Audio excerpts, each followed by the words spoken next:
And for this week's show, I am pleased to be joined by the councilman from the 3rd Ward, Councilman Joseph Keenan. Councilman, welcome to the show. Thank you, Mayor. Now, you've been on the show before. Yep. Maybe you can tell us a little bit about your experience so far and what's been going on in your ward, and some of the highlights and some of the things you'd like to see or move forward on. Absolutely. Well, I think that the thing that surprised me the most since I've gone on City Council is how much of this is what I call customer service or customer relations.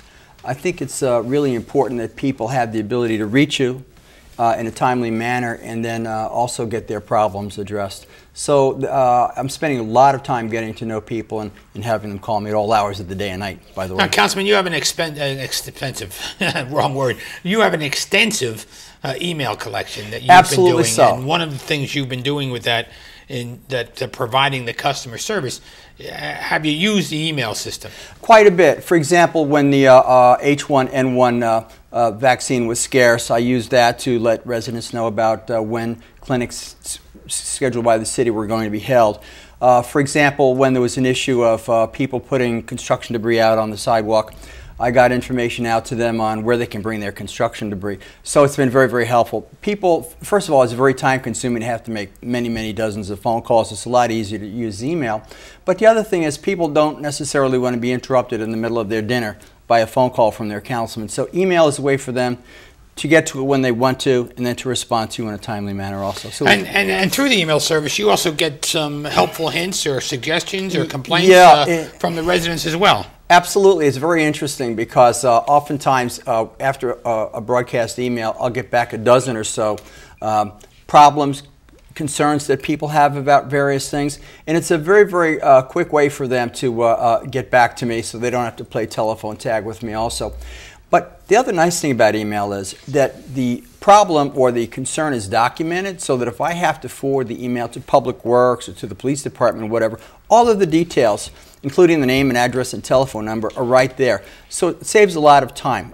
You may recall when you're on City Council that if I'm hearing from a resident and I've got to transcribe all the information and then talk to a city director, sometimes something gets lost in the translation. So this is a nice way to get all of the information there. Well, it's interesting you point out when I was on the City Council, it was all strictly phone calls. Yeah. Or you ran into people at the local gin mill or the local pub or the supermarket, and you said, hey, you know, I got a problem with a neighbor or blocking a driveway, and you have to jot it down. Exactly. Make sure you jot it down correctly and then speak with the necessary officials. Now you can photocopy emails, forward the emails, and see what can happen. But I still have my pieces of paper in my wallet, and I always have my pen, because you're right. You go to the supermarket, you go out to pick your newspaper up, whatever you're doing in the ward, people how do the residents respond and reach out to you besides email? Is email, write letters, phone calls, is still the old type of style too? No, I would say it's probably 50% email, but 50% phone calls. And you know, I have, everyone's got my cell phone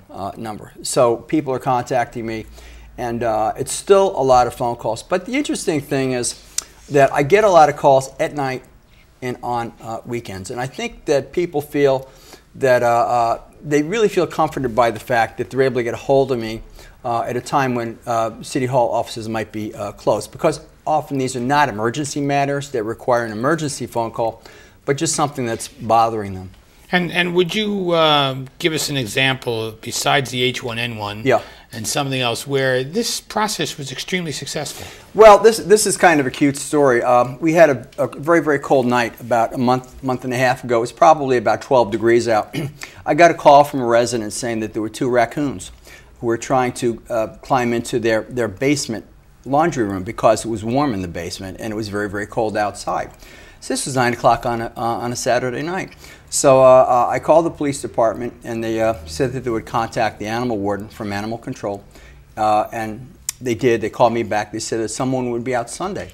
And I called the resident, and she was very, very happy. And sure enough, the next morning, somebody from the animal control unit came out.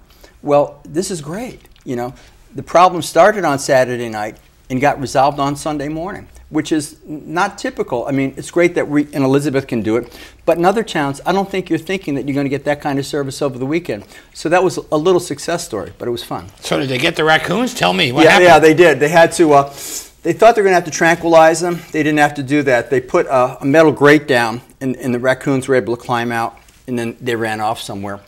But so that I don't know where the poor raccoons went, but they're no longer in that lady's basement, which is a good thing. Which is a good thing. Yeah. So that's absolutely terrific. Yeah, that worked out well. Because otherwise she'd have to deal with that forever. Yeah.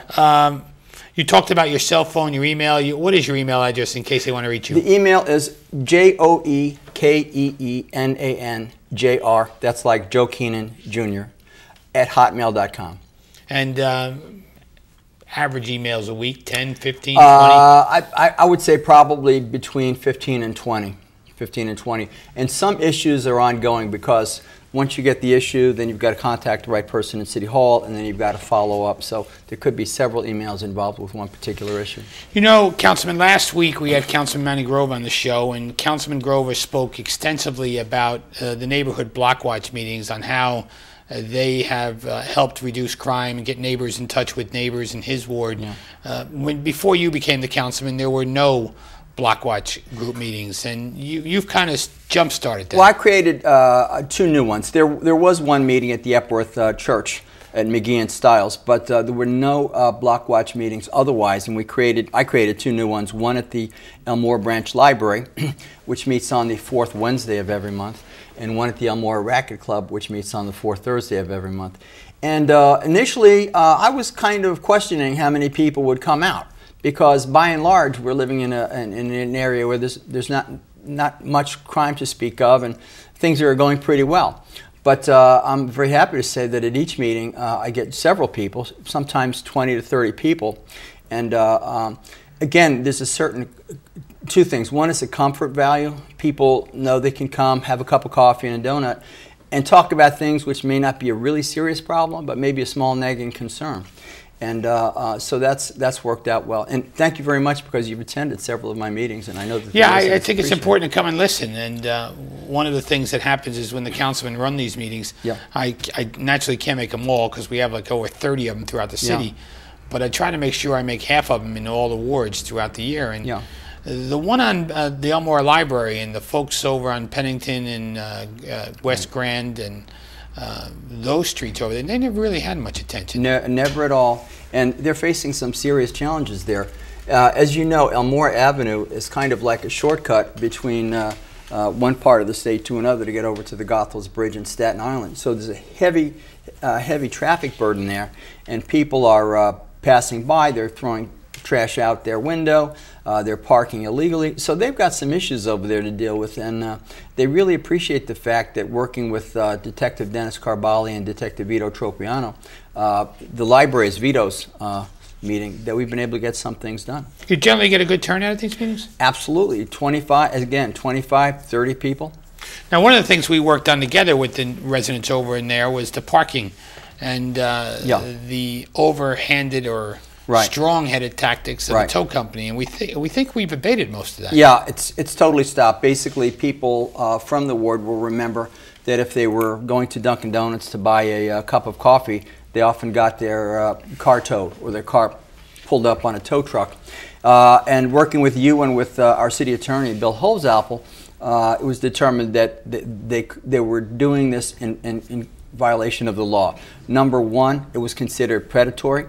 And number 2, the signage was not correct. So you ordered an immediate halt, and I want to thank you, Mayor, for doing that, because the residents are very, very pleased with the result. And it's made a big, big difference. People should not be fearful that they can't even go to Elmore and get a cup of coffee without the fear of being towed.